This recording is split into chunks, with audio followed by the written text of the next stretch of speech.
So again, welcome, Scott. Thank you. Hopefully we will have a good time talking today. Definitely. Perhaps you can start off in telling the listeners who you are and your background and sort of how you got into what you're doing now and what you're doing now. Yeah, absolutely. So my name is Scott Small. I'm currently Director of Cyber Threat Intelligence at a company called Tidal Cyber. We're based in the United States in the DC area, and we build a threat-informed defense software as a service platform. So trying to help organizations actually implement this idea that has been talked about for, 5, maybe almost 10 years now of threat-informed defense, but trying to actually make that happen. In terms of myself and my background, I've spent my entire career in intelligence, research, and analysis, but actually only about maybe half of that has been in cyber specifically. So I've been in the field for 12 years now. I started out, I had the opportunity to actually go to undergraduate studies in intelligence studies, but it was intelligence generally and not cyber specifically. So I think this is a good opportunity to kind of chat about that experience. And then my first few jobs were not cybersecurity specifically. I started working out and looking at threats to the physical supply chain. So cargo trucks and shipping containers, that types of stuff, cargo theft, terrorism attacks, targeting the supply chain. And then I started a slow but continual pivot more into open source intelligence gathering specifically, and then more of the quote unquote technical aspects of cybersecurity attacks. How do TTPs play out? What types of actors are carrying them out? And that's what's put me in my current role. Nice. And what do you do today? I mean, what are your main responsibilities? Yeah, for sure. So I'm in charge of putting what we call threat content into our platform, which it's intelligence at the end of the day that goes into the platform, but it's very specifically formatted. So with our focus on threat-informed defense, that is most often currently focused around what's known as the MITRE ATT&CK knowledge base or framework. And so all of the intelligence reports that we put into our platform are formatted so that there is a group or a campaign or a software or malware, and then we specifically focus on the techniques and sub-techniques associated with those threats. So it's really just a formatting game of putting it in a certain way. But I keep track of the threat landscape, look at what actors are emerging in the landscape that would be especially relevant for a large set of our customers, which span across basically all major sectors, and just put that content into our platform. That's half of my day job. The other half of it is the way that people use that intelligence in Tidal is a construct that we call threat profiles, which is simply a collection of the threats that you would care about. So what are the major threats and groups targeting a given sector or a given geography? I help create those collections and help our customers figure out, how do I know even what I should or I can care about, and just kind of keep track and keep those up to date. Talk about, we can even do like weighting. So how much do you care about a given actor? You know it's relevant to you, but is it your top 10 threat actors, or your top 3 or 5? Talk a lot about the methodology behind quantifying threats and trying to score and weight them. Oh, this is going to be interesting to talk much more about. So, Yes. So what type of training have you done in terms of courses? Maybe when you were in the old field or a career, and now currently in terms of cyber. Yeah. Relevant to intelligence, For sure. So I think I was very fortunate. I knew, or I thought I knew, what I wanted to do from a pretty early age. I always thought or knew that I wanted to go work in the national security field. And for one reason or another, that kind of pointed me towards intelligence specifically. And so this started, even in high school. I started seeking out college programs that had intelligence studies. And at the time in the United States, there were literally 2 programs along those lines. So it made my college decisions pretty easy picking between the 2. So I jumped in and basically never looked back. I loved the program that I did. It was 4 years of truly just very focused learning around intelligence, methodology. How do you analyze something? What kind of structured analytic techniques can you bring into that? So very fortunate to have, a formal education in that field. There are certainly more programs that have come up now since then for intelligence studies generally, and even for cyber intelligence. So really exciting to see how the field has changed. So I did that. I started working as an intelligence analyst for about 3-4 years. And then I did decide to go back for a master's degree in the exact same field, which was an interesting decision. Just more studying and the exact same kind of concepts, but just continue the immersion in that area. And since then, that has been, I would say, kind of my only formal training and study. Obviously, it was a lot, a total of 6 years. I'm sure we'll continue talking, but I did not go very heavily into like the certifications route. So I haven't actually done any major formal certifications, but I would say, again, I was fortunate to have an actual degree in this area, so I didn't want to commit too much more, formal study behind it. That being said, I've done a ton of just out of cycle learning, nights and weekends, brushing up, learning more about this. All of the cyber aspects have more or less been self-taught, or at least on the job training. So just learning so much immersion into what are TTPs, what are threat actors, how do they operate, and then doing a lot of pretty technical self-taught learning around programming and coding. How do you use Python? For me, it's a lot of just how do I analyze data? So I'm not really doing malware analysis, but it's like, how can I process a large data set about intelligence? How can I draw better insights from it? I've done a lot of learning around that just to streamline my day-to-day work. Yeah. So have you done any like civilian course, like SANS or anything else? I actually have not. I know plenty of folks who have, and I know those folks well and do the conferences and all of that, but I actually haven't done those formal programs or certifications. So yeah, again, I think because I had spent enough time in the classroom already, it was a conscious decision maybe not to go back to that route, but that's just for me. And certainly those programs are great for folks who haven't had, formal study previously in that area. And I think that's interesting, right? For a lot of us a lot of those who work in cyber has done the traditional, do all the courses or, do a lot of the things on the side like you did just to learn stuff rather than going to school and education. Or they go to school and education and they get in and then do some other type of training. Yes. Or like you and I actually coming from the military side for my sake and for government side, especially for you, we have the education as well. I have 2 master's degrees, you have a master's degree, then we come into cyber and then we try to learn everything we need. And I think that curiosity, that hunger to learn and to be good at it, seems like you have as well. And I think I applaud that. That's what I'm Thank you. Yes, I truly believe, curiosity is one of the best skills to be a good intelligence analyst, whether you're doing cyber, because that will allow you to branch into any specific specialty area that you choose, because you're going to go learn what you can. And it's so incredible, truly, to see how many resources are available out there just online, most of them being free.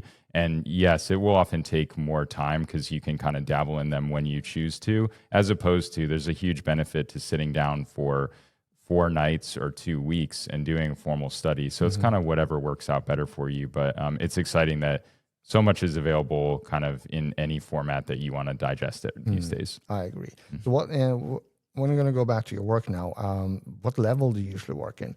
Strategic, operational, tactical, technical, or all of them? It definitely bridges all of that. It's typically, at least the most valuable insights that we bring are at the lower levels. I would maybe call it tactical. I know there's a lot of debate in maybe where this would fall, but our biggest focus above and beyond is at what we call the TTPs, so the tactics, techniques, and procedures, which in and of itself, that kind of bridges almost from the strategic down to the tactical level. The most important thing for us and for our users are right now the techniques, and increasingly what are generally known as procedures. And that starts to kind of bridge the gap. There's no commonly accepted definition of what a procedure really is, but it tends to be the most technical, specific implementation of a technique. So what actual commands are being run on an endpoint and how are they being run? How are they being obscured? Those are the details that matter most to our users and customers. I'm going to ask a question on this, because if you look at the TTPs, usually the strategic level, like the board or management, do they care about the TTPs? Not at all. They care about the end result, which is how much level of risk or exposure do we have to those TTPs. And so what it comes down to, TTPs as an idea, as a construct, and then for us, at least specifically, the MITRE ATT&CK labeling of those TTPs, that allows teams and organizations to better make sense and keep track of those risks and those exposures. Yeah. I'm sure we can go deep on this topic, but this idea of kind of a standard language for talking about, at the end of the day, adversary behaviors, that's what MITRE ATT&CK allows us to do. It really is almost a standard taxonomy, and it allows you to speak about this very broad topic of behaviors, but condense it down into 700 techniques, which may sound like a lot, and it is, but it's a lot less than, a million or an endless number of hashes or IP addresses. It lets you focus down to generally a more human, understandable range, and then you can build metrics and be able to talk about overall levels of risk exposure. Yeah, and I would assume, at least that's how we use it in my organization, is when we look at all the TTPs, I can tell a story. That story is I elevate up to the to the strategic level, where it's not about the TTPs per se, but it's what they did, how they did it, and what that means for them. Exactly. That's the focus, right? But I can show through a dialogue that they went through these stages, and this is how they came in, this is how they went through, this is how they got everything out, and these are the reasons why we didn't detect or weren't able to disrupt them. Hence, we need these detection capabilities, i.e., these costs for new technology, or that's going to reduce our risk in the future, type of thing, right? Yep, you're getting exactly to the point of how do you make intelligence quote unquote actionable, and it's being able to tell a story and at the end of the day make an argument for why something needs to change. And yes, all of these TTPs and MITRE ATT&CK, they're all mechanisms to help better tell that story and to actually affect or influence some sort of change in the organization that you're trying to protect. Yeah, absolutely. And sometimes we use the cyber kill chain, sometimes we use the unified kill chain. So we use different tools or mechanisms, as you call, to try and translate the highly technical things that happen to a level where the chief risk officer or the CISO can use the information, turn around and translate it further into business speak, right? They need to be able to understand what we're seeing and translate that in a way they understand, so they can turn around and talk to the board usually. I've been in front of boards before, but I think it's best suited for those who do that on the daily, like the chief risk officer, the CISO, the CIO, those type of level people. And those are my main clients or customers, basically, right? So at least in my job. Yeah, I'm a huge fan of the kill chain or anything that's similar to it, because at the end of the day, it's a smaller number of things to keep track of. I think there's 6, 7 phases within it, but it's a much higher and broader level. But that's a good thing when you're trying to explain these highly technical concepts. So then it's beneficial that there is so much structure in something like MITRE ATT&CK, because it allows you to go really deep, but then work your way back up that structure up to the higher level. So the tactics, or basically the kill chain, and still be able to tell that story. But then you have all the evidence behind it when you need to go and back that up if that ever happens or needs to happen. Oh, you and I are talking the same language. Yep. I'm getting giddy. Yeah, good. So going back to your organization, how many people are you in your organization now? We are close to 30 at this point. Yeah. Which I said surprisingly because, classic startup life, we were, for the longest time, quite a bit smaller than that. And then all of a sudden now we're growing pretty quickly. Yeah. We're 12 in the organization, but we're a nonprofit. So we have to make do with what we have. So that's fine. Yeah. So one thing, in the latest developments, let's say since January, have you had any aha moments or things that made you go, in terms of cyber, geopolitics, all the changes that's going on? Anything that you have had, like changes in the threat landscape or new technology that sort of shaped how you're working these days? Yeah, I'll say maybe 2 general things. One is a much higher level response, and one is a little bit more tactical, but I think would be interesting for the discussion. So the higher level piece, I don't necessarily have the answer or the solution for it, but honestly goes back to what we were just speaking about. It continues to be very interesting as we grow as a company and therefore interact with and engage with more and more types of organizations and users that are interested in implementing threat-informed defense. It's been so interesting to see the continued challenges with that implementation And I think a lot of it ultimately comes down to exactly what we just discussed, which is telling that story. Because quite honestly, it's not a pitch. Our platform is designed and we're doing a good job at analyzing all these TTPs, making sense of them, giving scores behind them, and why do they matter. That at the end of the day is still not enough, or at least easy enough for many users, analysts, actual operational defenders to easily tell that story. Because at the end of the day, you're still, what we've been doing for 10 years at this point, you're looking at a heat map of a matrix, which is great if you know what you're looking at. But many people who aren't MITRE ATT&CK nerds like we are and spend all day in it, they can't immediately make sense of that image, that matrix. And we need a better way to kind of help others tell that story without having to know how to tell it, if that makes sense. Yeah. So it's an active piece for us that we're still kind of working through, but we've got some ideas. A lot of it right now is just continued education for our users to understand more about MITRE ATT&CK and what, if you see a red bubble on the matrix, what does that mean? There's potentially a gap in your defenses, and you can go and make a recommendation more quickly than ever about how you can fill that gap. But when you have 25 red dots on the matrix and you have 25 potential gaps, you need to figure out which ones do you prioritize even within that smaller number, and just figuring out, the best ways to go about doing that. So. Yeah. And it sounds like, without you saying it, but I'm going to ask anyway, you use a lot of machine learning automation, or? It's in a very specific and limited use right now, which I think is a good thing, because we've tested it very rigorously and we know that it's working to our standards. But what it's allowing us to do is extract and recognize potential references to MITRE ATT&CK techniques or TTPs from unstructured text. So starting maybe 5, 6, 7 years ago, we started to see more vendor reporting or government advisories being mapped to MITRE ATT&CK techniques. And that's great and that's exciting. It makes it easier for consumers to use that data if they're using MITRE ATT&CK.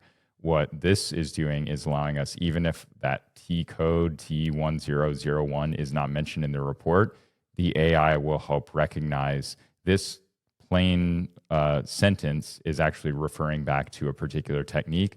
And so we're able to use that and just scale up the amount of open source intelligence that we process and put into that format that I mentioned earlier of groups, campaigns, software, and which techniques and T codes are they actually using. Nice. So when a lot of people talk about AI these days, they actually mean LLMs, like large language models. Are you using that as well, or have you? How's your usage of that? You're going to expose like my continued. I need to do more learning about the specifics of it, but from what I understand, and it's doing that analysis because it was informed by what existing references have there been to MITRE ATT&CK techniques, and using that to make judgments as it reads new reports coming in. And how do you ensure that it hasn't added anything or excluded anything or changed anything, which are sort of what the, like OpenAI recently came out with new versions, and they're saying, with a little surprise in my mind, is it's actually doing worse in terms of being accurate. Interesting. I hadn't seen that, but I can definitely believe it. So the way that we try to mitigate that is honestly just through very rigorous and continued human testing and validation of those results. So what it looks like right now for us is, and we do this at a very large scale, it takes work, but it still allows us to scale up our intelligence production, is we do human review of basically most of the outputs of this process I described. It continues to be, like it was from the beginning, very, very accurate. And, I'll say very generally, 90% plus in terms of what we hoped or expected to see. And that's a number that I'm really happy with, because compared to other solutions in the past, it's far more accurate than we've seen before. And it's enough accurate that I can trust it to actually use it as part of my day job. But it's that constant validation and rechecking to make sure that it hasn't gone off the rails and starts suggesting something completely inaccurate. Yeah, and to be fair though, I mean, the testing they've done, if you have structured data in a database, or like I think the TRAM project or something from MITRE, where they had sort of if then setup. If this sentence is there, then it's that technique type of thing. If it has that type of table or database, the percentage of being correct is much higher than if it just has like an LLM out of the box type of thing. Yes. So yeah. Yeah, I don't know if the full specifics of what went into it. Huge credit to a colleague who developed this entire system. I was involved in giving a lot of feedback, but I believe we've put in so many guardrails to make sure, because we have, and again, I think this is a reason why it's working so well for us. We have a pretty niche and very specific use case for this. And again, I think that's good because we're not trying to solve every cybersecurity problem with this one AI solution. It's pretty finely tuned to what we need it to do. And that took a lot of work, but now we've got it in a really good place and we're able to actually use it. So I think this is like a great use case for AI. It's this pretty niche and narrowed focus. You have opportunity to validate the results. I'm sure we can get into, but there's lots of interest in using it in a lot of different ways. And there's just lots of pros and cons. Just encouraging caution is all. But we need to start adopting these solutions because I can speak from experience that it's helped my productivity immensely right now. So, and I think this is where we're headed with type of LLM solutions, right? We have, I'm not sure if agent is the right word, but it's highly tuned and highly specifically trained, on a certain task. And that's what it does. And it does it well. And to me, the analogy for me is like if you've seen all the movies Matrix, you have all these small programs running around, but they have really specific tasks. Then you have the major sort of program that controls them. Yeah. And to me, that's where we're going, I think, where you have the highly specialized, highly trained agents or LLMs, if you will, but they're on a certain data set for a certain company. And if you put that LLM in another company, it will fail because it's not trained on their data set. It has to be trained on it. And I think that's where we're going, and it's going to be really more narrow, and you develop your own, or buy type of thing where you can build your own. Yeah, totally. I can comment in a couple of areas there. So one of which is on the point of different users and organizations adopting this. We're in the, I would say, fortunate place where everything that we actually look at in terms of our intelligence production is based on publicly reported sources. So it's almost easy for us to be able to use this. Now, our end users will have a lot more limitations in terms of what they're actually able to implement. It's going to be tough to run this solution across their internal data. That's not going to happen anytime soon. So there's that piece. And then the other piece is on the agents front. Totally agree with what you said. It's the keeping the AI focused on specific tasks. So I mentioned the tuning and the guardrails that we put in place just for this extraction from open source reporting. There are many other similar applications, one of which is if you wanted to run a similar solution over a detection rule, for example, and be able to recognize which techniques is that designed to cover or detect. That is very close to what is often included in threat reports, but it's different formatted just enough that you might need to do some special tuning to run it in that case. But I think if we do that, it will perform, just as well as it has. You just need to make some adjustment. We're going to talk more about AI when we get further into our conversation. You already mentioned it, but you do two things. You both consume intelligence, but you consume it for your service. Yes. You don't consume it to protect yourself, so to speak, right? Largely, yes. Yeah. And you also mentioned about OSINT. So for me, open source intelligence is one thing, but most of the things I find out there is OSINT, like open source information.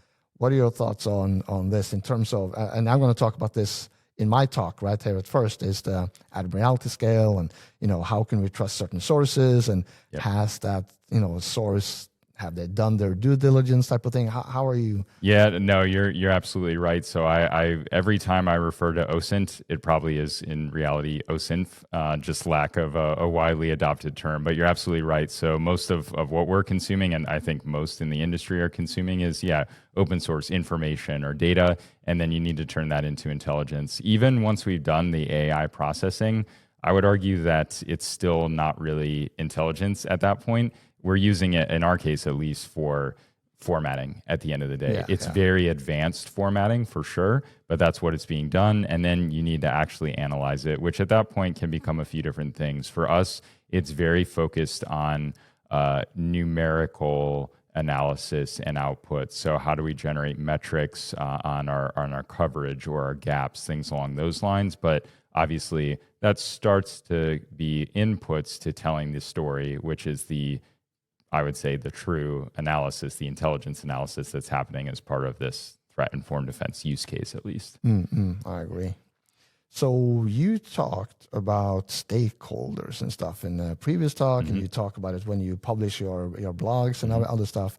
How are you defining or prioritizing stakeholders for you? I mean, for the job you do, you obviously have a clients, but you, as you alluded to a little bit, you also use some of the open source information to sort of inform and protect your organization as well, I guess. Yep. Yeah, so key stakeholders would be internal. So definitely for protecting, Tidal as an organization, as well as even just informing. So we are a vendor. We have sales and marketing who need to understand what we're doing. So those are definitely stakeholders as well. And then at the end of the day, yes, the most important ones are going to be our customers in our case. But now that's going to span the range of intelligence analysts, detection engineers, threat hunters, and then in some cases, leadership is directly using our product, or at the end of the day, we're fully aware that our end users are reporting up the information to their leadership. So it's always being aware. I would say this is one benefit of being in the vendor space where we have a structured, dedicated customer success team. And they are, a large part of their job is to help keep us on the technical side of the platform informed about what our users and our customers are wanting, are needing, their pain points, things along those lines. So it's kind of like a built-in feedback loop for stakeholder feedback and engagement, which is really nice. And if you're working CTI internally, you may not necessarily have those mechanisms coming in set up. You might have to go build them yourself. So that's one fortunate part of having that structure in place on the vendor side.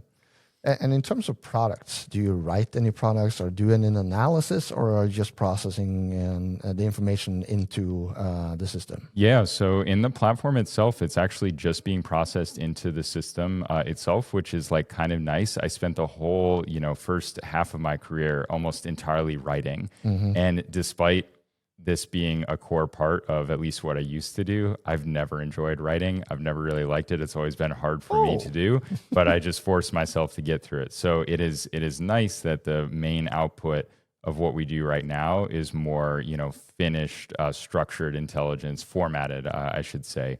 That being said, I've never been able to get myself away from doing written analysis. So we are always doing summaries of everything that we put in.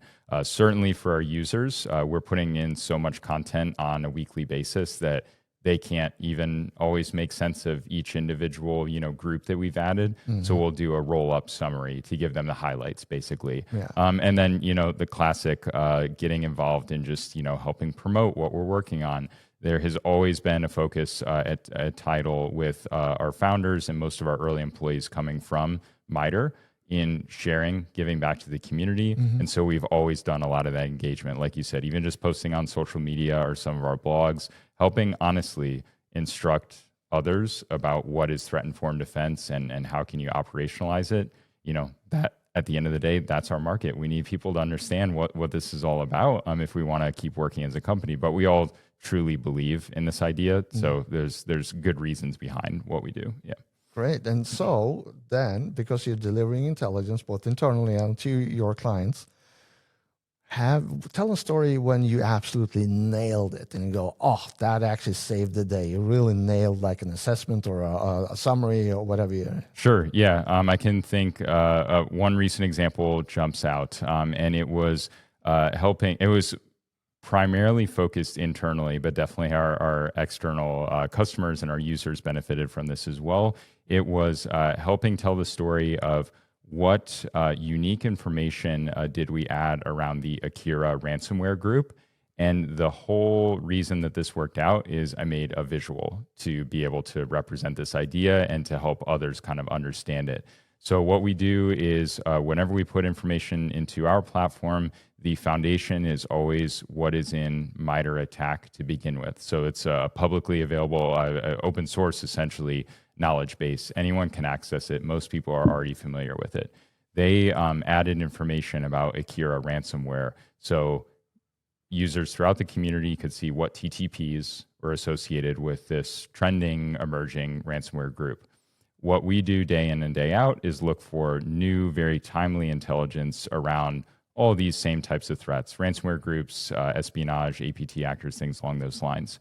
When we process through some of the latest open source intelligence or information about Akira, we saw that, in fact, there were, for example, 10 additional MITRE attack techniques that were associated with this group. And so we always describe what we're doing, our process, as layering on the information. So we built basically a bar chart that showed the TTPs associated with Akira from MITRE attack. And then just in a line above that, we labeled in both the ones that we had seen in open source reporting as well as the ones that we've added ourselves. And it just made this nice visual to show the distinction between what the great foundation was coming from MITRE attack and then just all this additional information or intelligence that is available if you process it and are able to detect that. Yeah.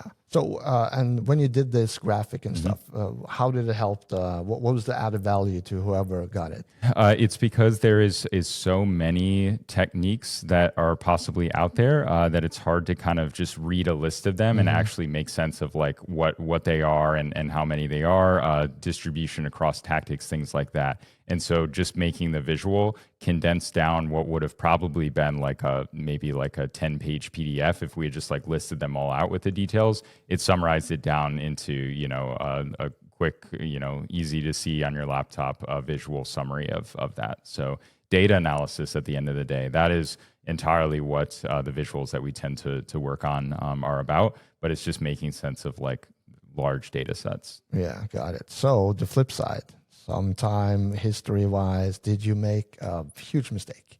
What did you learn from that? Just because it's been a while, not that I haven't made mistakes recently, I'm struggling to come, but I can remember very clearly the types of mistakes that I used to make quite often, which was it all comes around data and sometimes or even often around data visualizations, but basically trying to draw unfair conclusions from data. Ooh. And so that's a big one. Yeah, for sure. In my realm, what that most often would look like is we do a lot of, time series analyses of kind of anything, but let's say the number or the variety of techniques associated with a given group. When you look at over time, you might see that, 5 were reported 6 months ago, and then in the past 3 months, we've seen 10 coming up. So to just do a raw comparison, it looks like an increase. Well, maybe we just processed a lot more reports in the past 3 months than we did 6 months ago.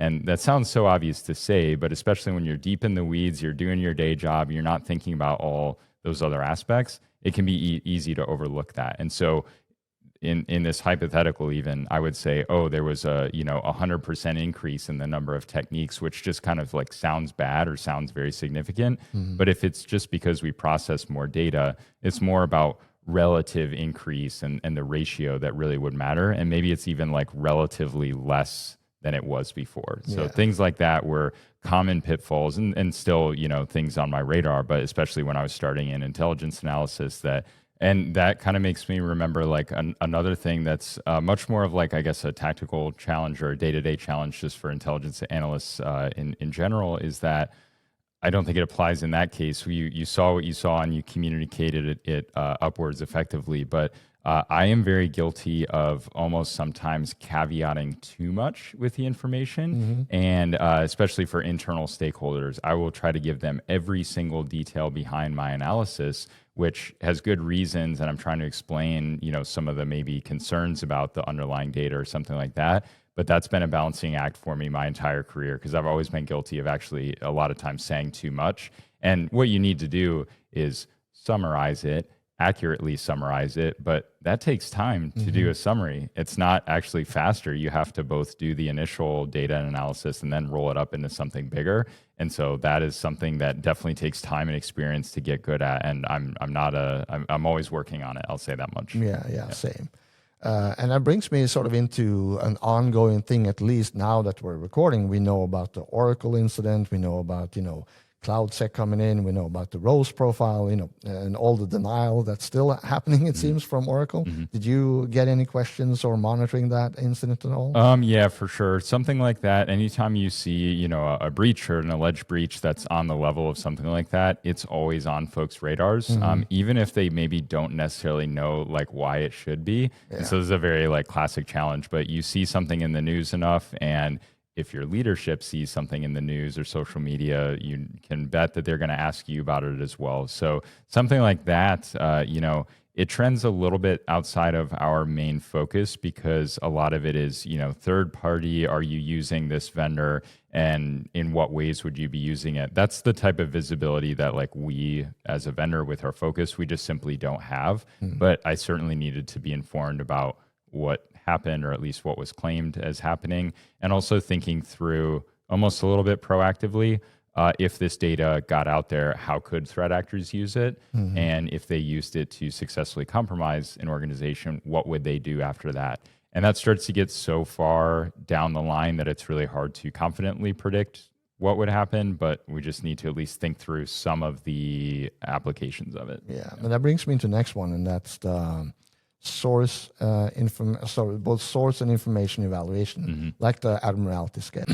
And we talked a little bit about it before, like the OSINT versus OSINT. But how do you guys identify trustworthy sources, or do you do some sort of rating on the sources versus information, etc.? When you get all this information, some is good, some is bad. Some vendors are good, some vendors are bad. Some vendors that are good today is suck tomorrow type of thing. How do you deal with that? Yeah, for sure. So I'll give you quite a bit of detail in terms of what we do right now, and would say it's informed by our specific circumstances. So I am, for all intents and purposes, a dedicated CTI team of one at my organization. We're still relatively small and still growing. So for better or for worse, it all comes down to me.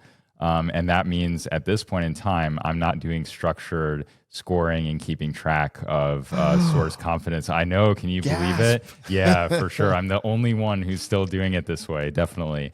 No, so it's all in my mind, basically. Yeah. Now it's informed by, again, 12 years of using these types of sources and knowing which ones I can generally trust. But yeah, we need to implement more structure in this moving forward. But that's, I know, a common, probably challenge in practice for a lot in the industry. It's because, whatever that would take, honestly, maybe a couple hours to do a quick assessment and write that all down. Couple hours I could be doing something else, Absolutely. So, and yeah. I think the solution would be more crowdsourced. Yeah. Yep. And finding a solution where for instance, in your situation, where your customers are using certain types of data from certain types of sources, that gives you an indication, at least, that some of them are more useful than others. Yes. In that context, because there's another issue, and that's where a source is good today on that specific topic, but suddenly that source starts to talk about COVID-19, which that person has no clue about, but still people are following and listening to. And so that's also a caveat or a thing that we have to be careful about. But I'll talk about that in my talk later today. I can give you some specific insight, specific to my case, but might be generally interesting for the audience to hear. So because it's traditionally been so difficult to find indications of MITRE ATT&CK level techniques and TTPs, we have actually, I would say, a relatively low bar. So what I mean by that is, I will do my passive OSINT or OSINT collection and collect a lot of blogs and articles about threats and groups that are active out there. We'll actually go ahead and pre-process a lot of that data. And if no information was able to be detected at like the technique or behavior level, then we can kind of just discard that source. Now, again, that's because of our specific focus. We primarily, if not only, care about the behaviors. So if it didn't see anything, there wasn't enough detail there to begin with. Now, that says nothing about the confidence level of that reporting. But what I can say, at least for our specific focus, is like, if someone is going to the level of writing a Medium blog that's analyzing a specific malware sample, they're generally doing it for good reasons to share with the community. So that's like enough of a threshold where I'll go ahead and trust it. But it opens up an interesting, why couldn't that source pipeline just be polluted by bad actors too? There's no reason it couldn't be, but it hasn't been a major concern for me so far. Yeah. I'm not going to make it a concern. I'm just, it goes into rigor, right? And it goes into standards. In the Intel community, you have the ICD 203, that's sort of the standard, the gold standard that a lot of other organizations follow as well. Do you guys follow some sort of standard? I mean, internally, is it sort of intrinsic, what do you call, like not tangible? Do you just do the things, or is it written down and you follow something? Or yeah, so I would say nothing written down. In general, I can say, and it's just based on our own kind of judgment and assessment, but we do try to maintain a very, very high standard, and there's a reason for that. Because again, our foundation and literally a lot of our employees were coming out from MITRE, which for the longest time had acted as essentially like a standard for, again, TTPs and MITRE ATT&CK. We've always sought, since we're essentially extending that knowledge base, we want to maintain that same level of, really high confidence in the underlying data. Now with that, there's always been this give and take between how curated, how high quality is the information, and are we keeping up with the level of reporting that is coming out? So we take, the smallest step down from making it the most perfect ever, data and reporting in the interest of getting more information out there faster. But that's the benefit of, I think, having someone like myself that has the intelligence background and coming in and doing this, because I try to be a little bit of the curator of, are we letting the bar slip a little bit too much? And that, can and has happened. And then we just need to tighten things back up and make sure we're keeping that quality standard. Yeah, I applaud that. Absolutely.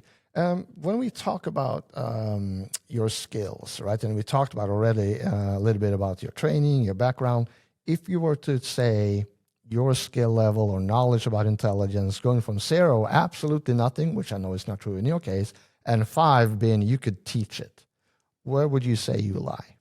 I would say I could teach it. I'm probably a 5 at this point. And I wouldn't have said that maybe even, a few years ago. But yeah, at this point, it's just become so ingrained. I think maybe even some of it came as I shifted into cyber intelligence specifically. It gave me that much more confidence in my underlying intelligence, knowledge and skills. And, yes, it was very hard in the beginning, especially to learn about technical cyber concepts, but it made me realize what my true foundation is, I guess. And so just more confident in probably skills that I did already have. Yeah. Absolutely. Do you think when people want to join and do CTI, should they do the education route like you did and I did, or should they do the let's just be curious and just program stuff and see what happens? I think any approach could work as long as I think, yes, there is that foundation of the curiosity. I do think that is probably one of, if not maybe the most important part of it. I think for just a lot of practical reasons, maybe not as many programs, it's going to be hard to set aside time if you're already working, especially to go back to a dedicated program, or maybe even for one of the training courses to set that time aside. But at the same time, sometimes it's almost better and faster in the long run to go sit down, take that time out and do it. I don't think any approach really is necessarily better, and I don't even know which one I would recommend. A lot of it is just kind of personal circumstances and what comes down to it. But I guess I just would say I'm definitely a proponent of the certification programs and certainly the formal education. It just doesn't have to be only that. If that's not working out for you, if it's not available to you, that is okay. And just try the other routes and see what you can make do. Yeah, I've been in the CTI field for 7 years now, and everyone I talk to have a completely unique, if you will, story on how they got into CTI field. But if you elevate it up, there are certain routes. Some do the courses, some do just being curious on their own. A lot of the guys I've talked to have been out there sort of pushing on LinkedIn or on Twitter and getting, engaged with other people in the community and getting work that way, or doing the traditional education part, right? Like you and I've done, but we came from the Intel side into CTI, not we didn't grow up, so to speak, in the Yes. CTI world. Yeah, and you just made a good point that I haven't spoken too much about that it's benefited me personally, which is the publication of your own information. And I have actually, I can't believe it, but I have seen criticism of why would you publish something that's basically already been reported?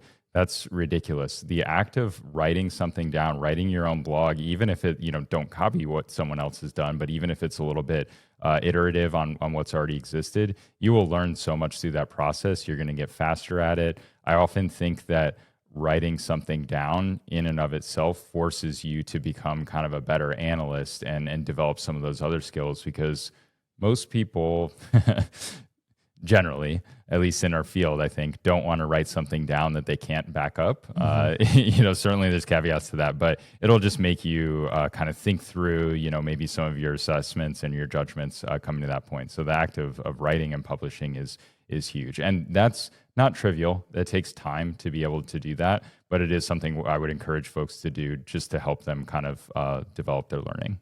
Yeah, and for me, I'm Norwegian, obviously. You can hear from my dialect. And Norwegian is my primary. So for some reason, Swedish is my second, and English is my third language. So actually starting to write well took me a long time. I'm not doing well even now, but still, it takes a lot of work to get your mind focused, right? And every time you write and rewrite and revisit what you write, that's the thinking process. Writing is thinking, and thinking is writing. And I think the whole skill of writing is one part, right? How do you communicate the results of what you did? But there's a whole intelligence process behind it. And in your mind, do you think that more CTI people should focus on the intelligence part of CTI? Yeah, absolutely. I think that this is one of the relatively harder areas to find maybe public information and resources about. There's definitely more resources coming about, but I definitely want to encourage folks to do that. I'm at a little bit of a loss in terms of pointing people to those resources, but honestly, following folks like yourself who post about the discipline of intelligence generally, that's going to help folks kind of learn that. I was, again, fortunate to have that as part of formal training kind of early on. And then there was already a wealth of resources about cyber-specific learning. But yeah, understanding, what is intelligence analysis, how to do analysis with structured analytic techniques. Certainly there are resources out there in the world, but I would encourage folks, if you want to try to go that route, try to practice it. Take whatever the latest threat of the day or the week is and try to analyze that with some structure, do analysis of competing hypotheses around it, and just do that as a practice run. One time even is going to teach you so much, and then if you go and do it a few times, you're going to start to kind of ingrain some of that learning. I certainly don't do that for the large majority of cases that I'm looking at, but some of that has been kind of built into just my day-to-day workflows and processes. So you need to start learning it and ingraining it at a certain point. Yep. Yeah. No, I totally agree. Of course, I'm biased for this because I'm doing my PhD on exactly that. So, and in your latest comment now, you said you got your formal training. Are you using a lot of the things you learned back then now, or is it completely different? What is the transition there? Yeah, that's a really great question that I have thought about before. I feel like there are definitely at least some things that came from the formal education that I don't necessarily use, but I also just wouldn't change a thing because it was more of just the process of going through that. So truly, I mentioned before, I've never been a huge fan of writing, and it's never come very easily for me.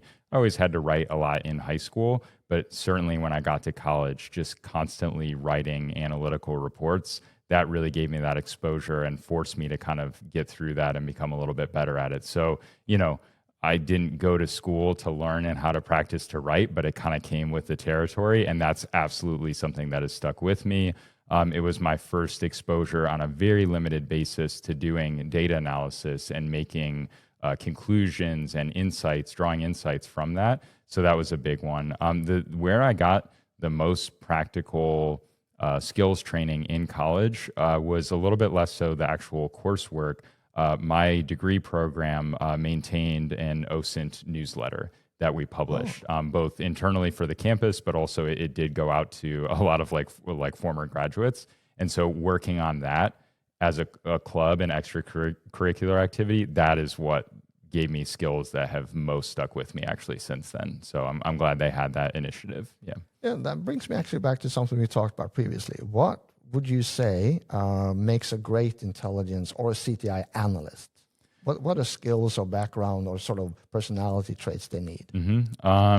Probably two things. The first one we've talked about, but I truly believe it's curiosity. And I've said this before. I've said this at past teams where we are hiring analysts, and the leadership who was setting the budget said, what should we start to look for in working with HR? Curiosity is one of the biggest things, because you have to have flexibility when you're doing intelligence analysis. You're always going to encounter some information, some domain that you don't have a lot of exposure or experience with. You need to be able to go quickly learn about that. And so, part of that is being able to do the actual research skills, and that's really important. But if you don't like doing that and you're not naturally curious, the job is going to be such a pain and boring to you. So you need to have that.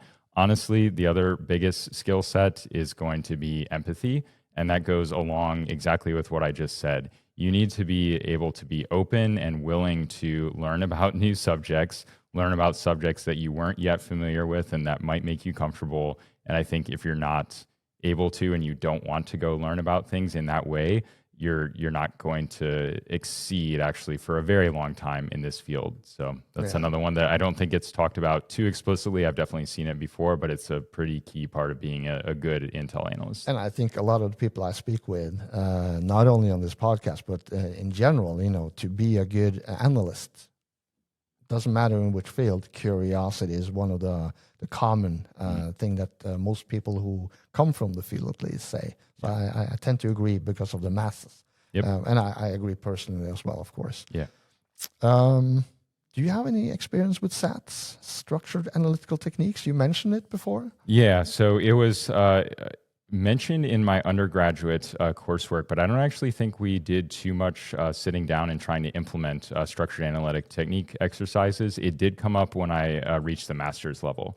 What was interesting with that is just from my own personal research and learning, I knew about structured analytic techniques, but it wasn't really too heavily reinforced in a lot of the formal education. This was a one-time seminar that we did, and we sat down just like what you teach and did this exercise for a few real-world threat scenarios, and we did it. But then it was kind of like we did it once, and then we didn't really come back to it.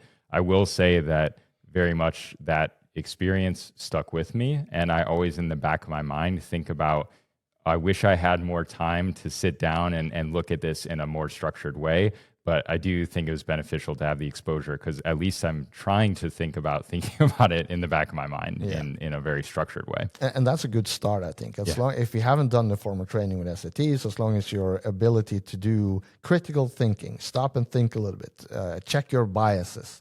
Identify your biases first of all, and then sort of, hey, are we getting a little too far away? I mean, from where we were supposed to be right now, and being critical in terms of the example I had before, where there's an increase in DDoS, and hey, let's look at the data first. Let's figure out what happened. Yep. And we caused it, right? So we have to explain to people what it was. So yeah. Do you think if CTI people, not necessarily those who do with at an incident time, but in general, that they should learn like intelligence methodology, intelligence tradecraft, using SATs? Do you think that would benefit, or would it slow down, or what do you think? Not at the technical incident level, but for teams that have more time and perhaps more resources. I think whatever you want to call it, I think the critical thinking aspect is one thing that would be invaluable for basically, pretty much anyone, but including anyone in information security specifically, is to kind of have that mindset. Because at the end of the day, we're all dealing with, in a lot of cases, unknown information. If you're an incident responder, you're seeing some specific data point, but you don't know what it is, what it's referring back to, what was the goal of whatever you're looking at. And I think critical thinking in that type of setting is always going to be important. And a lot of it is trying to keep in mind your biases and where you might go. So again, in this specific instance, I'm thinking you might see some indicator or command line that you think would be associated with a Chinese espionage actor, for example. But we know that a lot of these groups are intentionally trying to appear like other groups. And so even just knowing that that's a possibility might help save you time, keep you from veering off course, going in the wrong direction. And at the end of the day, that's thinking critically about what you're looking at. Yeah. And when you came working for Tidal Cyber, you came with a lot of experience, both formal education and also experience in intelligence. Were you hired specifically for that, or did you meet any obstacles trying to apply the intelligence tradecraft in the company? Yeah, so it was definitely one of these cases of perfect timing for everyone. I was looking for new opportunities, and just truly, it could not have been a better fit. They were looking for someone to come in and really kind of amplify the program, both certainly in terms of getting more content into our platform, but being able to speak to it and its applications. Because again, threat-informed defense, it is growing, but it's still a relatively niche and relatively new area of the field. So being able to kind of instruct users in the community about what threat-informed defense is while we're actively trying to maintain a platform, that definitely took some work. So it was just kind of perfect fit and timing all the way around. Yeah. So. And what are your experiences with other organizations? If you know people, clients, customers, have they tried to apply intelligence tradecraft? And do you know how, in general, if they met a lot of obstacles? Or Yeah, absolutely. So I've actually seen pretty much most major corners of the industry at this point. So I've spent the largest amounts of my career in the vendor space, but I've also worked as consulting for organizations, and I have worked pretty briefly, but in industry. So as an intelligence analyst in-house for a major retailer. So I've gotten to see a lot of that, and some of the best experiences have been I was like a customer success representative at an intelligence vendor. So being able to interact with literally hundreds of CTI teams and kind of seeing, all the challenges and obstacles that they've faced. The common theme where I have seen the most successful implementations is understanding and influence and buy-in for the idea of intelligence, or CTI specifically, at the highest levels that you can go within the organization. So if that's all the way up to the CISO, perhaps, that's a really great start. But anything even a little bit lower than that, as long as you keep moving up the chain and demonstrate what intelligence is and what it can do, that's going to be the most successful implementation, because at the end of the day, you're going to get the budget to be able to have resources and headcount to keep your program going. Yeah, so. and that is the core essence of the workshop we do here at the first conference. The first day is just identify your stakeholders, what the needs are, identify the value you can fit in there, and that's what you're going to turn around, talk to the team with, and figure out how you can solve that problem so you can demonstrate the value to whoever decides your faith tomorrow. Yes. In terms of funding, training, resources, rehires, whatever the case might be, having them on your side is the goal, right? So not necessarily that, but that's a huge part of being able to communicate well the result of what we do. Yeah, and as we all know, that is not easy at all to do, especially if you're speaking with someone who doesn't have familiarity or background with intelligence. So it's kind of like a squishy or a soft response, but I think the way to kind of keep this moving forward, or at least I'm excited that more people are being exposed or have experience with intelligence, because kind of just statistically, that means over time we're going to have more people in leadership that maybe have an intelligence background, or at least have been around intelligence a lot, and it will help us get more of that buy-in. So obviously that's going to take time for that to happen, but we go to conferences and we post and we speak about what we're doing. And I do think in the long run, it will help keep things moving forward. I agree. Here's a challenging question. Maybe, we'll see. Would you say intelligence-driven or incident-driven intelligence? Let me put it in context. So Sure. In my mind, incident-driven is reactive. Something needs to happen. The incident needs to happen before you start working. Intelligence-driven, to me at least, is more forward-leaning and forward-looking. Yes, you respond to what has happened and what's going on, but you also try to work about what will happen tomorrow and try to prepare. Right. What are your thoughts on that? I'm going to give the most classic answer, which is it probably kind of depends on the type of organization. And so what I would see, and I don't think I've probably ever seen this, but if you were a new organization with a new security team, and you were trying to advocate for standing up your security program, if you've never experienced an incident before and you're trying to do this entirely based on proactive intelligence, I've just never seen that really happen. So where I'm going with this is I think most of us know, and it's just a reality, but it tends to kind of work, is that oftentimes you can get security improvements put into place after an incident happens. And that's never how you would want it to play out, but it's also kind of just the reality. Now, if that happened, or you saw a peer organization go through that experience, it's probably going to be a wake-up call. And after that, it's going to be a lot easier to make a case for we should put in place more proactive intelligence.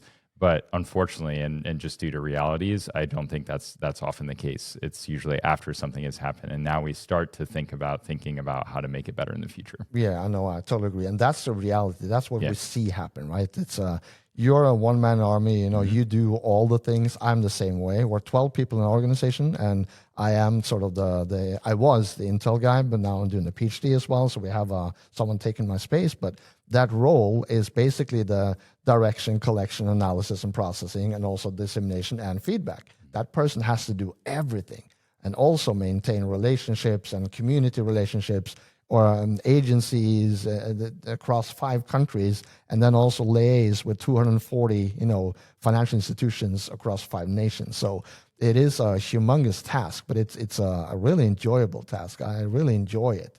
But we try to move away from, let me rephrase. The way we think of it is that the incident-driven intelligence, that's the IOCs, this is what another organization in another country or in an adjacent sector experience today. What can we do about it so we can prepare for that tomorrow type of thing? That's the incident response for us. It's reactive, sure, but we use, and in the communities, we share all those things so we can be better protected if that threat actor were to focus on us tomorrow. Yes. That's the incident-driven. For us, we also try to add the intelligence-driven, where we're more forward-looking, forward-leaning, not necessarily the full scenario-based forecasting, but a little bit at least try to figure out what do we assess of everything we've seen so far and what we're seeing right now and what we think of our assessments about the next weeks or months. We have to be able to prepare the stakeholders a little bit of there is going to be an increase of ransomware attempts, or there's going to be an increase of threat actors trying to apply AI or LLMs to automate or even improve their writing in the phishing emails, which we have seen. How will then that affect their employees' ability to detect and stop or not click on certain things, right? Those are the things that, then they have to start different types of training programs to sort of make them aware of the changes that can happen, right? So that's part of, to us at least, the Intel side of it, to try to move the needle a little bit forward and try to look forward a little bit. Yeah, totally. The other one that's worth thinking about, I think it's almost kind of a combination of the two, but is almost like technology driven, which can be both proactive and reactive. And the reason I bring this up, it's something that I truly love about being in the threat-informed defense space, because even though we're doing threat analysis and intelligence analysis, at the end of the day, at least for companies and organizations, enterprises, they need to be able to implement the changes to address those threats that we are highlighting. We, as pure intelligence analysts, by our nature, don't have the best visibility in terms of what is a practical change that you could make. And that is something that I want more Intel analysts to be aware of. But again, a lot of us don't traditionally come from the IT operations background. And so we're flagging risks and in some cases maybe making recommendations, but we always need to keep in mind what is like a practical thing to do. And that has to happen. A specific example, it's totally hypothetical mostly, but it makes the case, is if I'm looking at all of the intelligence analysis around TTPs that we've collected, purely from my CT analyst viewpoint, I would say that Windows command shell, that is a documented technique in MITRE ATT&CK. That is the top techniques. That is the most concern because it's so inherent to what happens. If I was just looking at that data, a recommendation might be enterprises should prevent the use of Windows command shell.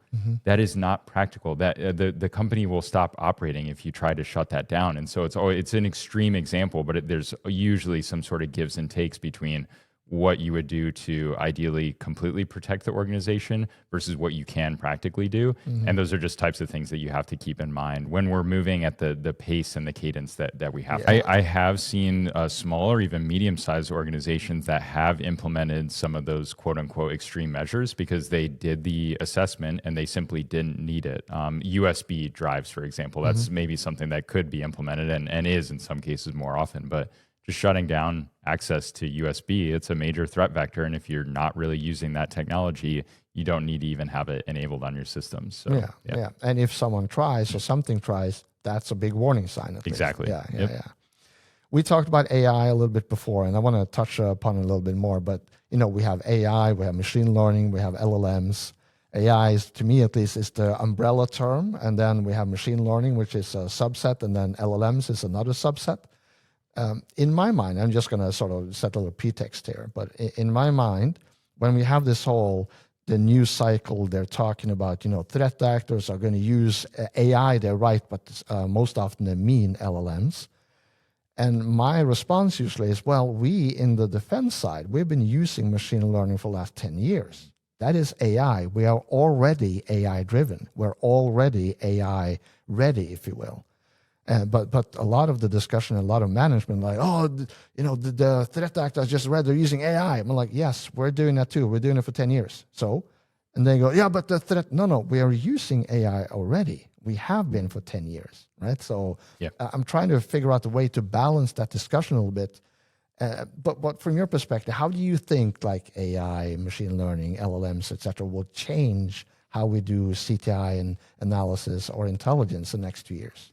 It's been really interesting to see all this adoption because I'm not always, believe it or not, the most technology forward person, but when it does come to AI and its applications in the technology and cyber space, I have been aware of this trend for longer than, the past 6 months. I worked at another vendor where AI, or at least machine learning, was a pretty key part of what they were doing. And this was, 6 years ago at this point. So what it's going to do, the biggest change will be on both the threat and the defensive side.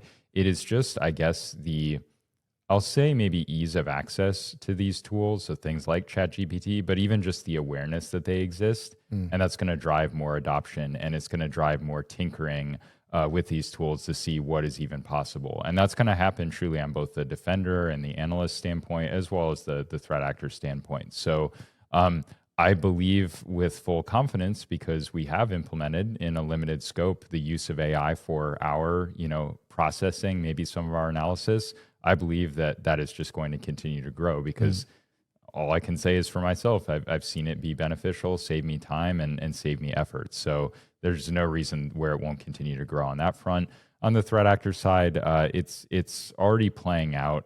It's just making their lives easier in developing some malicious tooling, a really interesting aspect of it. And I don't know how practical this always will be, but I've seen reports of threat actors getting access to a massive data dump of victim data and using AI to process through that and help them find, gold nuggets of useful information. That actually is very concerning. And to me, that does seem like a pretty practical use of AI for the adversaries. So it's those types of things as opposed to the fully automated, attacks and exploit development, which I'm not saying that can't happen, but in terms of what we're seeing on the ground, it's other types of things, lower level, but they are being put to malicious use as well. Yeah.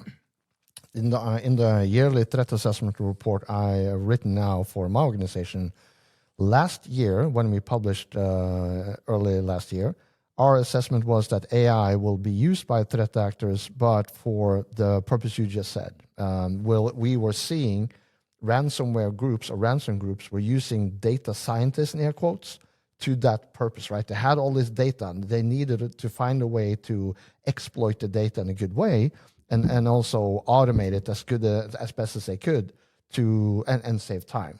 So we saw a new role type of popping up in the infrastructure of those groups.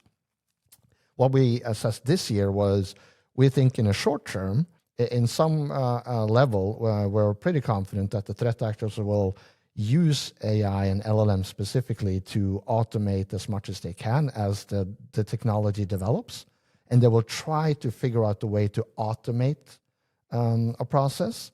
And we think that within the next 5 years that the threat actor will be able to just put in the name and domain of a company, and the machine will go out and do what they do manually.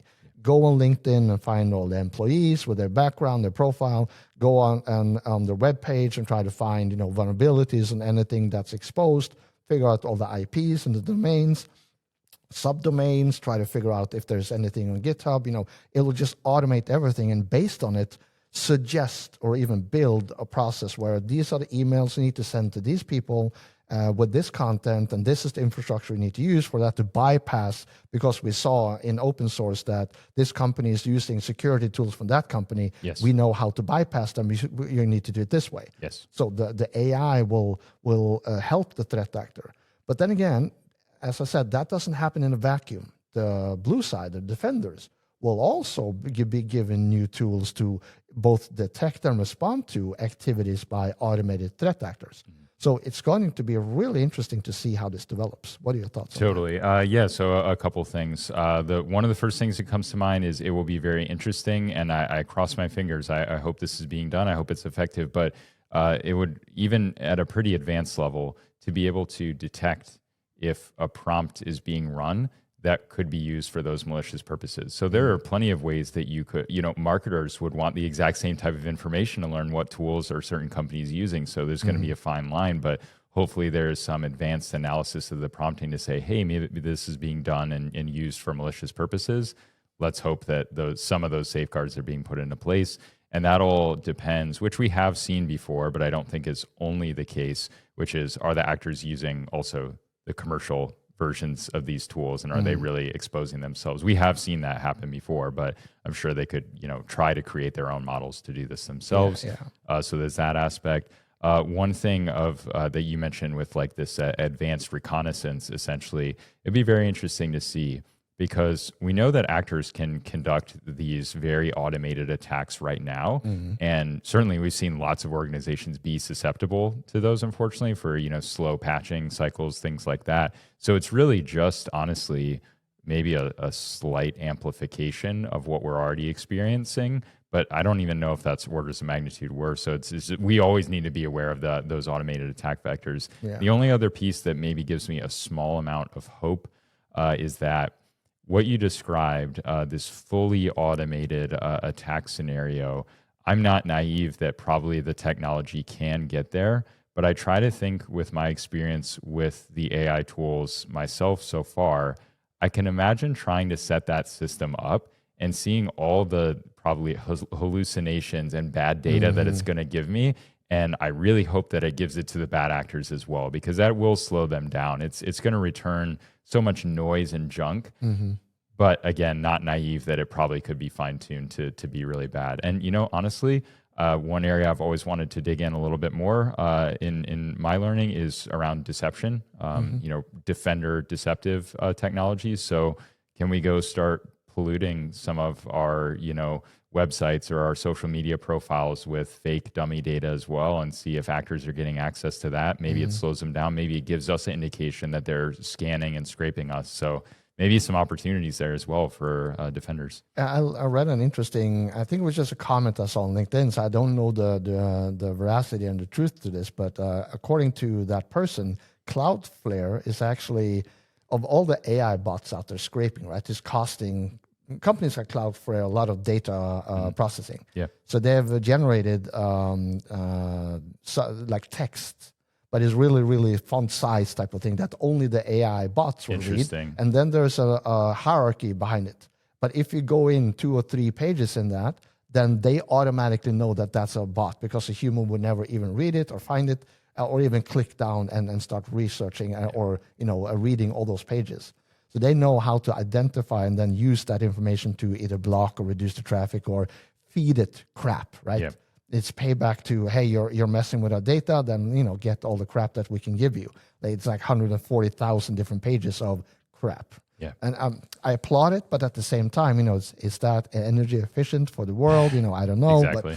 But it's an interesting solution. Yeah. For sure. Yeah. And stuff like that, I hope is happening. And in cases like this, it's the interesting trade-off of, if it's working and working effectively, I hope we kind of keep that quiet for a little bit. Always a big proponent of sharing information, but we always know that adversaries are going to find workarounds for any defenses that are put into place. So if it is working, let's keep it in place for a little while before telling everybody about it, because we know adversaries are going to adapt and find a way around it eventually. So and that actually, speaks to the secrecy of intelligence, right? Sometimes people are, well, intelligence isn't secret. Well, secret intelligence is only something that the government is doing. Yes. I think that we also do it, right? We do the TLP levels for a reason. We don't want threat actors to understand what we are capable of, so that they don't change their behavior. And we've had cases where people on Twitter or on, Medium, highlighting all the cool things they could do, and then basically destroying the ability to the rest of us to monitor that threat actor, because, that person sort of outed the only way all of us could sort of track a certain group or a certain activity cluster, or whatever the case might be. So to me, this speaks to the whole, yes, intelligence need to be secret in certain contexts. Yes. Right? In between sharing trust communities, we have to be able to share, but we have to also then trust that those people we share with don't, divulge the methodology or the access we have, etc., so that the threat actor change their behavior or dismantle an infrastructure, which we've seen before. Yeah, for sure. Yeah, definitely agree all the way around. I think most of our conversation, at least myself, I've talked about, community, public sharing, but definitely, the trusted circle sharing, ISACs in the United States at least is a big area. And I'm actually seeing, I would say, if anything, more adoption and more utilization of groups like that, which I see as really positive. I've mostly been removed from them for my career personally, but I've interacted with so many teams that are doing that. And I think that's the good ideal approach. You need to safeguard to make sure someone isn't abusing that access, but it allows you to share information that's not completely openly available that actors could grab as well. Throughout your career, you probably met people who have given you either good advice or opened doors for you. Have you ever, had those moments where, someone gave you a good advice? What was it, and how did you take that to heart in terms of career and intelligence and the work you do today? Yeah, for sure. Yeah, so I am struggling. I wish I could think of a few more specifics just to give folks shout outs, but it's definitely been just overwhelmingly. I've had so many folks be gracious along the way, but just like the value of networking in general and keeping tabs with folks.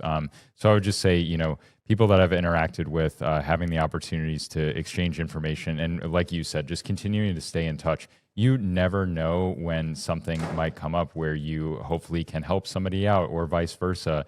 And just I continue to stay in touch with so many folks that I've met in the past, and then just coming to conferences and events and getting out there. I would say probably the majority of us are largely introverts, but when it comes to exchanging technical ideas, I think a lot of us become at least a little bit more comfortable with that. Yeah. And so coming to conferences where you're in a good community, just so many opportunities to meet more folks and keep learning from them. So beautiful. And with that, we're going to close off the episode today. Right. Thank you so much for being here, and thank you for giving us all your insight. Absolutely. Thank you so much for having me. It's been a blast. Thank you.